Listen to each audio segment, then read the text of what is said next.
नमस्कार, मैं हूं राजेश अग्रवाल और आप देख रहे हैं सीबीएन न्यूज। आज जहां हाईटेक एवं महत्वाकांक्षी हो चुकी दुनिया में साहित्य के क्षेत्र में लेखन की कमी आई है, वहीं समाज में आज भी एक ऐसा वर्ग है जो अभी भी अपनी लेखनी के दम पर समाज को दर्पण दिखाने का कार्य कर रहा है। अब शहर में पहले के समय में होने वाली साहित्यिक गतिविधियों में भी कमी आई है। मोबाइल के जमाने में शायद इन गतिविधियों के लिए लोगों में समय की कमी है, लेकिन साहित्यकार एवं समाज सेवी अवनींद्र खरे अंशुमान आज भी अपनी लेखनी से समाज में नई चेतना लाने में प्रयासरत हैं, क्योंकि उनका सोचना है कि साहित्य सृजन से ही एक सभ्य समाज विकसित हो सकता है। सरकारी सेवा कार्य के साथ उन्होंने हमेशा अपनी लेखनी के माध्यम से समाज को दिशा देने की कोशिश की है। 25 मई 1958 को पन्ना जिले में देवी प्रसाद वर्मा दिनेश के घर में जन्मे अवनींद्र खरे ने एम.कॉम वर्ष 1981 में महाराजा कॉलेज छतरपुर से की। वर्ष 1981 में सांख्यिकी विभाग से सेवाएं प्रारंभ करने के उपरांत वह 31 मई 2020 को प्रभारी प्रबंधक रीवा से सेवानिवृत्त हुए। लेकिन जीवन के इस उतार चढ़ाव में उन्होंने अपनी साहित्यिक गतिविधियों को अनवरत रूप से जारी रखा। पैतृक रूप में साहित्यिक माहौल मिलने के कारण श्री खरे ने वर्ष 1976 से ही रचनाएं लिखना प्रारंभ कर दिया था और वे अब तक अनेकों अप्रकाशित पुस्तकें लिख चुके हैं, जिनमें आईना एवं दर्पण सहित अनेकों काव्य संग्रह शामिल हैं। श्री खरे की समाज सेवा में भी विशेष रुचि रही है, जिसके कारण वह अनेक समाज सेवी संगठनों से जुड़े हैं। समाज सेवा एवं साहित्य सेवा के लिए जहां वे अनेकों बार पुरस्कृत हो चुके हैं, वहीं राष्ट्रीय स्तर तक के मंचों पर काव्य पाठ करने का गौरव उन्हें मिलता रहा है। सीबीएन न्यूज को एक ऐसी ही शख्सियत से बातचीत करने का अवसर मिला। आइए सुनते हैं क्या कहना है अवनींद्र खरे अंशुमान का आज के बदले हुए परिवेश के बारे में। मेरा सबसे पहले परिचय मैं दे दूं, मैं अवनींद्र खरे अंशुमान हूँ और मूल रूप से पन्ना जिले के एक अजयगढ़ तहसील में हूँ। वर्ष 1958 मई में माह में मेरा जन्म हुआ था। मेरी पारिवारिक पृष्ठभूमि भी साहित्य की थी, क्योंकि मेरे सबसे बड़े ताऊजी अंबिका प्रसाद देवी जी बहुत बड़े, जिनके ऊपर बहुत लोगों ने पीएचडी की। मेरे पिताजी देवी प्रसाद वर्मा दिनेश जो बहुत बड़े साहित्यकार थे, तो वो पन्ना जिले के राष्ट्रीय प्रगतिशील लेखक मंच के अध्यक्ष थे। तो बचपन से ही मुझे उनके साथ वो बहुत से कवि सम्मेलनों में, झांसी हुआ, चरखारी हुआ, महुआ हुआ, हमीरपुर, उत्तर प्रदेश, मध्य प्रदेश, जहाँ भी वो जाते थे तो बचपन से ही मुझको ले जाते थे। बहुत बड़े बड़े कवियों के साथ, उनके साथ उन लोगों ने मुझे, जैसे काका हाथरसी, माणिक वर्मा, हुल्लड़ आदिवासी, इन लोगों ने मुझे अपनी गोदी में खिलाया भी। वो बचपन में मैं चित्रकारी भी बहुत करता था और बहुत से कामों में अपना जो है सामाजिक गतिविधियों में, शहर में अजयगढ़ पन्ना में कोई भी कार्यक्रम होते थे तो उस समय मैंने दैनिक जागरण में भी मैंने बहुत समय तक काम किया है। 81 में मैंने महाराजा कॉलेज से एम.कॉम किया था। उसके पश्चात में दैनिक जागरण में रीवा में काम करता रहा। पन्ना से हम एक पेपर भी निकालते थे, उसमें वहाँ पर उनके साथ एक अग्र चौधरी जी थे, उनके साथ हम काम करते थे। तो इस तरह से हम सभी क्षेत्रों से थोड़ा जुड़ाव मेरा रहा। और उसके बाद पश्चात पिताजी का अचानक महज 53 साल की उम्र में उनका खत्म हो जाने के कारण मेरी दूसरी गतिविधियों में थोड़े समय के लिए विराम लग गया था। और उसके पश्चात शासकीय सेवा में आ जाने के कारण थोड़ा फिर भी मैं जितना बन सका मैंने साहित्य के क्षेत्र में लगातार मैं काम कर रहा हूँ। पहली जब आपने कविता लिखी होगी, उसकी शुरुआत कैसी रही, कैसे मन में आपको मन में ऐसा विचार आया। एक समय में जुलाई का माह था, पानी गिर रहा, तो मैंने कुछ कष्ट से ऐसा समय से, तो मैंने उस समय पहली कविता, मैंने हरदम खुशियों को बोया है, पीड़ा को काटा है, फिर क्यों ऐसा नाटा है, फिर क्यों ऐसा नाटा है, मैंने हरदम खुशियों को बोया। इस तरह से मैंने ये कविता लिखी। और फिर मैंने एक आईना करके मेरी कविता लिखी, तो उस पर मैंने किताब भी लिखी। उसमें लगभग 105 कविताएं मेरी आईना करके हैं। उसके पश्चात मैंने नीर का एक काव्य संग्रह लिखा और उसके बाद दर्पण लिखा। 3 मेरे काव्य संग्रह भी हैं। परंतु वर्ष 2008 में मेरी श्रीमती जी का मेजर एक्सीडेंट हो जाने के कारण उनका हाथ टूट जाने का, तो वो थोड़ा आर्थिक अभाव के कारण वो नहीं छपा उसमें, क्योंकि वो साल भर करीब हॉस्पिटल में इलाज करना पड़ा और काफ़ी करीब 10-12-15 लाख का हमारा इन्वेस्टमेंट हुआ। बहुत मेजर उनका जो है एक्सीडेंट हुआ था, उस कारण वो थोड़ा सा विराम लग गया। अब मैं सांची डेयरी में मैनेजर के पद से 2020 में रिटायर हुआ हूँ और उसके पश्चात ही आपके छतरपुर में रहता हूँ और भोपाल की लगभग 12 संस्थाओं से मैं जुड़ा हूँ। अखिल भारतीय कला मंदिर, लेखक संघ, वहाँ की जितने भी, जैसे तुलसी साहित्य का मैं उपाध्यक्ष हूँ, हिंदी साहित्य का भी मैं सचिव हूँ, और राष्ट्रीय प्रगतिशील लेखक मंच, कई से बहुत से मंच हैं। और छतर वो मैंने भी देखा हुआ है, आप कई सामाजिक संस्थाओं से जुड़े हुए हैं। इतना मतलब समय आप कैसे दे पाते हैं इतनी संस्थाओं को? समय की दिक्कत तो नहीं समय होती? की दिक्कत तो बहुत होती है, लेकिन फिर भी चूंकि जहाँ विचार होते तो वहाँ पर समय बाधा नहीं आता। जी। और सबसे बड़ा, मैं अखिल भारतीय कायस्थ महासभा में राष्ट्रीय मंत्री भी रहा। उसके बाद अभी मध्य प्रदेश का अखिल भारतीय कायस्थ महासभा के पूरे मध्य प्रदेश का कला और आपका साहित्य का भी कार्य देख रहा हूँ।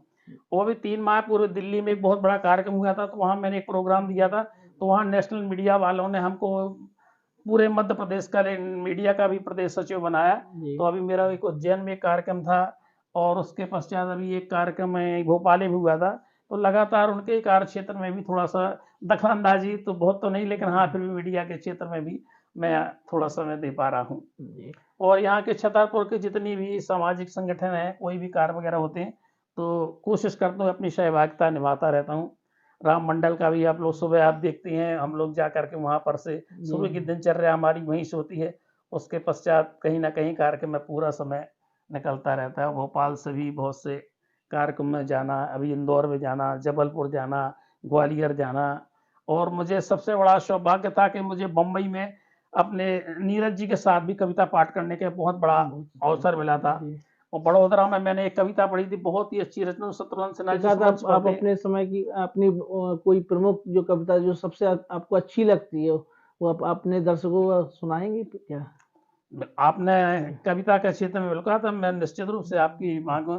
आदमी से पूछ लो कि आईना को देखकर अगर किसी के बिंब से नयन मिले तो क्या मिला, डगर मिली ना कांच में लिपट गई नजर वहीं, गुजर करूं कि सोच कर उतर गई उम्र वहीं, अगर कहीं बहाव में पवन मिले तो क्या मिला, आदमी से पूछ लो ये आईना को देखकर। चंद्रमा से पूछकर विभावरी मचल गई, रुकी कहीं ना राह पर चांदनी भी ढल गई, अगर कहीं चकोर को तपन मिले तो क्या मिला, आदमी से पूछ लो ये आईना को देखकर। सरोवर के तीर से बता गई कि बह गई आदमी की जिंदगी, आदमी से कह गई अगर कहीं बहाव में पवन मिले तो क्या मिला, आदमी से पूछ लो ये आईना को देखकर।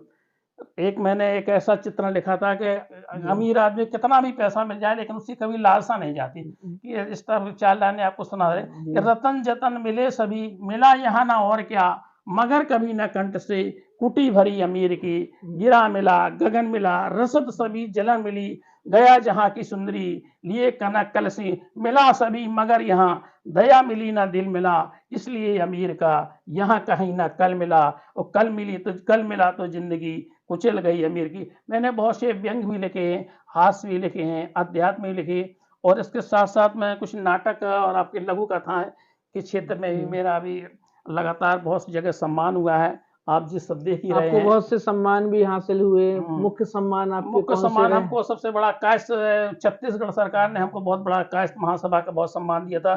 जबलपुर में सम्मान मिला था, दिल्ली में मिला, बॉम्बे में मिला, बड़ोदरा में मिला, और आपके अभी हाल ही में अभी उज्जैन में बहुत बड़ा जी आपका पर्यावरण पर मुझे बहुत बड़ा उन्होंने जी खिताब ये आपके सामने रखा है जी पर्यावरण मिला है। तो बहुत से लगातार मुझे पुरस्कार, अभी आप वहाँ देखेंगे तो सारे प्रशस्त होते हैं। और आपके यहाँ के बुंदेली मंच से भी जुड़ा हूँ, तो बुंदेलखंड के मड़वैया जी वगैरह ने भी मेरे को 25 जून को वहाँ भोपाल के एक मंच में सम्मानित किया था। और मैं लगातार साहित्य के क्षेत्र में अपना समय इसी तरह मेरी दिनचर्या चलती रहती, और सेवा से लगभग 3 साल रिटायर हो चुका हूँ। जी। और अब आप चूंकि सरकारी सेवा में भी रहे, इसके साथ में आपको कैसे समय मिल पाता था कि आप साहित्य का सृजन कर पाते हो? साहित्य का सृजन, हमारी लेखनी ज्यादातर रात के समय ही, हम लोग जब लेटते जाते एकदम सब कोई भाव विचार आता था तो मैं लाइट जला करके अपने कमरे में बैठ जा करके, कभी 11 बज गए, कभी 12 बजे, मैंने कभी समय नहीं देखा है, कभी 2 ही बज गए, 3 बज गए, घर में चिल्लाते थे भैया सोना है कि नहीं सोना है, हमने कि नहीं। अब अभी परिवार का कैसा सहयोग रहा? परिवार का हमको बहुत अच्छा सहयोग मिला। हमारी श्रीमती जी सुमन, वो भी बहुत अच्छी, मतलब जो है अपने संगीत वगैरह से भी उनको काफी रहता है, और मेरे जिनमें कभी कोई दखलंदाजी नहीं रही। हम लोग, हमारे भाइयों का, पूरे परिवार का, हमारे बहनोई साहब, सब लोगों ने हमको पूरा इस क्षेत्र में उतारा है। और मैं सबकी आज प्रेरणा स्रोत से आज जो भी हूँ। घर की थोड़ी स्थिति, चूंकि पिताजी का महज 53 साल में अचानक वो ब्लॉक डेवलपमेंट ऑफिसर थे, वो खत्म हो गए थे अजयगढ़ में। तो हमको भी आभास नहीं था, मैं एक बैंक के इंटरव्यू देने गया था, जी तो अचानक उनका टेक टाइप से वो खत्म हो गए। तो थोड़ी परिवार की बड़ी जिम्मेवारी भी मेरे ऊपर आ जाने का उतना नहीं हो पाया, नहीं तो आज मैं कम से कम इस मुकाम तक तो पहुंच पाता कि आज तो जो जी। आज की युवा पीढ़ी से आप साहित्य के लिए क्या कहना चाहेंगे? क्योंकि आज की युवा पीढ़ी का रुझान साहित्य की ओर बिल्कुल कम हो रहा है। नहीं, ऐसी बात नहीं है। युवा पीढ़ी, बहुत से युवा पीढ़ी, मैं भोपाल जाता तो बहुत से युवा ही मुझे अधिकांश लोग आते हैं, वो भी बहुत बढ़-चढ़ के काम देते। हाँ। हाँ, कुछ आज के जो मोबाइल का ज़माना आ जाने के कारण तो बहुत से लोग अपने उसपे देखते हैं, लेकिन फिर भी ऐसा नहीं कह सकते कि युवा पीढ़ी नहीं है। साहित्य तो एक ऐसी विधा है कि हर आदमी उससे जुड़ा है। साहित्य के बिना तो संसार ही की यार कमी अधूरी। जी। तो साहित्य को तो नहीं कह सकते कि जो है मैं भी बचपन में देखा करता था अपने शहर में साहित्य से संबंधित बहुत से कार्यक्रम हुआ करते थे, लेकिन आज आज की स्थिति में इन कार्यक्रमों में बहुत कमी आई है। हाँ। तो इन सारी चीज़ों से लगता है कि साहित्य में लोगों का रुझान तो कम हुआ है। यहाँ ज़रूर छतरपुर कुछ कम हुआ है, इतना भी कम नहीं। अभी मैं यहाँ छतरपुर में हर इतवार के दिन चित्रगुप्त मंदिर में एक कवि गोष्ठी कर रहा हूँ। माह के प्रथम में गोष्ठी करता हूँ, जी। दूसरे में हम गायत्री मंदिर में कवि गोष्ठी करते हैं, तीसरे में हम लोगों ने 1-2 बार गांधी आश्रम में कवि गोष्ठी, और चौथे इतवार को कहीं न कहीं किसी के यहाँ करते। तो ऐसे नहीं कि हम छतरपुर में पूरी तरह से तन्मयता के साथ और पूरी दिलचस्पी के साथ, यहाँ पर हमारे पास में करीब 20-25 यहाँ के अच्छे कवि भी हैं, जी। और वे सब अभी कल ही हमारा यहाँ गायत्री मंदिर में कार्यक्रम हुआ, 3 तारीख को अभी चित्रगुप्त मंदिर हुआ। तो ऐसा नहीं है, बहुत से कवि आते हैं और दूसरे के हम लोग आपस में एक दूसरे की कविताएं रचना आदान प्रदान करते हैं। तो ये कहना भले पूरी तरह से ठीक नहीं होगा कि कमी है। छतरपुर बहुत अच्छी जागरूक है, यहाँ पर साहित्य की बहुत अच्छी हैं। यहाँ तो बुंदेली की बहुत बड़ी विधाएं हैं। जी। आकाशवाणी से भी मैंने बहुत से कार्यक्रम में देता रहा। तो मेरे भाई साहब भी यहाँ जगदीश किंजल का आकाशवाणी में हुआ करते थे, तो उनके समय में बहुत से कार्यक्रम में जाता। अभी मैंने हाल में ही गांधी जी पर एक बहुत सी अच्छी आकाशवाणी में प्रस्तुतिकरण किया था। उस समय से मैं छतरपुर, भोपाल, कई आकाशवाणी, दूरदर्शन में जाता जाना आना मिला बना रहता है। मैं सभी छतरपुर के, यहाँ पूरे प्रदेश के, यहाँ कहीं भी सभी साहित्यकारों से यही विनम्र अनुरोध करता हूं कि साहित्य समाज का एक दर्पण है। जी। आप उसको इसी तरह से ठुकरा नहीं सकते हैं, और आप साहित्य से जुड़े रहिए। एक से एक अच्छे पढ़ने पर ज़्यादा से ज़्यादा आप कविताएं पढ़ेंगे, लेख पढ़ेंगे, आलेख पढ़ेंगे, गद्य पढ़ेंगे, तो आपको निश्चित रूप से बहुत बड़ी प्रेरणा मिलेगी, और आपके भविष्य के लिए और आप अपने बच्चों के लिए को भी प्रेरित करिए कि साहित्य बहुत ही अच्छी विधा है। इसके बिना समाज का कोई वो आगे नहीं बढ़ सकता। अगर आप साहित्य को चुटला करके कोई ऐसा काम करेंगे, तो साहित्य में आपको ध्यान देना पड़ेगा। मैं सभी जितने भी बुद्धिजीवी हों, बच्चे हों, युवा पीढ़ी हों, बहनें हों, माताएं हों, सबसे भी अनुरोध करता हूं कि साहित्य की ओर अपना ध्यान आकर्षित करें। और साहित्य बहुत ही अच्छी है, इससे आपको नए-नए विचार जानने का मौका मिलता है। बहुत हमारे देश में, प्रदेश में बहुत शायद बड़े-बड़े पॉजिटिव साहित्यकार हुए, थिंकिंग भी आती है। पॉजिटिव थिंकिंग भी आती है, नए-नए विचार मिलते हैं। अभी चंद्रयान हुआ, तो चंद्रयान पे भी बहुत से लोगों ने अपने नए-नए विचार दिए। जी। तो कोई भी ऐसी जब कोई घटना समाज में घटती है, तो निश्चित रूप से उसका बहुत बड़ा व्याख्यान कवि ही एक ऐसा प्राणी है कि उसकी लेखनी, जिस कहते हैं कि कवि को सरस्वती बैठी होती है, तो इसमें कोई रोक टोक नहीं होता। तो ये तो अनवरत चलने वाली चीज़ है साहित्य। हमें आशा ही नहीं, पूर्ण विश्वास है कि आप आगे भी इसी तरह साहित्य का सृजन कर समाज की सेवा करते रहेंगे और समाज को नई नई दिशाएं प्रदान करते रहेंगे। हमारी न्यूज़ से बात करने के लिए आपको बहुत बहुत धन्यवाद। नमस्कार भैया, आपने हमको मौका दिया, मैं आपका बहुत बहुत तहे दिल से शुक्रिया अदा करता हूँ, और आप हमको इसी तरह अपने स्टूडियो में बुलाते रहें, और मेरे लायक जो भी कभी काम हो, मैं निश्चित रूप से आपका धन्यवाद दूंगा। बहुत अच्छा लगा आज आप मेरे घर आए और आपने मेरे साहित्य पर मुझसे जो क्वेश्चन किए, तो मैं उसके लिए बहुत आपका तहे दिल से शुक्रिया अदा करता हूँ। बहुत बहुत धन्यवाद। नमस्कार।